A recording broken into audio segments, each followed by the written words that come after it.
চন্ডিকা হাথুরু সিংহেকে নিয়ে দেশের আপামর ক্রিকেট দর্শক এবং সমর্থকদের রয়েছে অনেক অভিযোগ, আছে নানান আলোচনা সমালোচনা। তবে তর্ক সাপেক্ষে পরিসংখ্যান অনুযায়ী হাথুরুই যে বাংলাদেশ জাতীয় দলের এখন অবধি সেরা কোচ, সেটাও স্বীকার করেন অনেকে।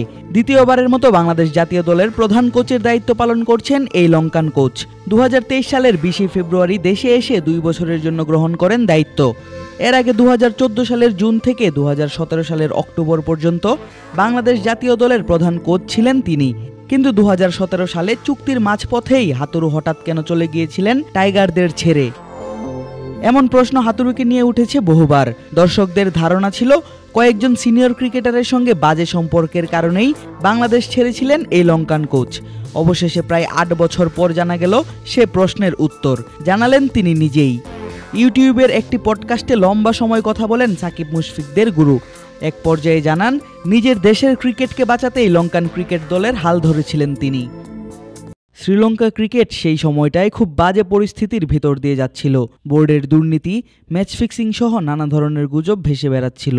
দল জিম্বাবুয়ের সঙ্গেও হেরেছিল সে সময়। অপরদিকে নিজের দেশকে কোচিং করানো ছিল আমার দীর্ঘদিনের ইচ্ছে। তখন লঙ্কান বোর্ডের ভাইস প্রেসিডেন্ট আমাকে জিজ্ঞেস করে আমি কোচিং করাতে চাই কিনা, এবং আমার মনে হচ্ছিল এটাই সবথেকে ভালো সময়।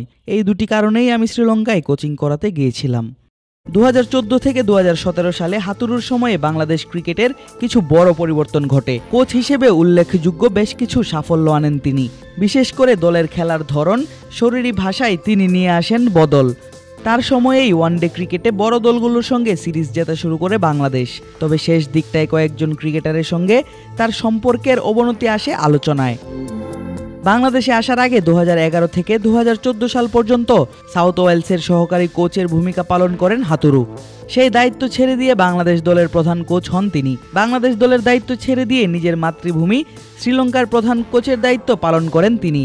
সেই দায়িত্ব ছেড়ে আবারও চলে যান অস্ট্রেলিয়ার নিউ সাউথ ওয়েলসে। সেখান থেকে 2023 সালে ওডিআই বিশ্বকাপের আগে আবারও বাংলাদেশে আসেন হাথুরু। কোচ চন্ডিকার নেতৃত্বে বড় দলগুলোর বিপক্ষে সিরিজ জয় করতে শিখেছে বাংলাদেশ।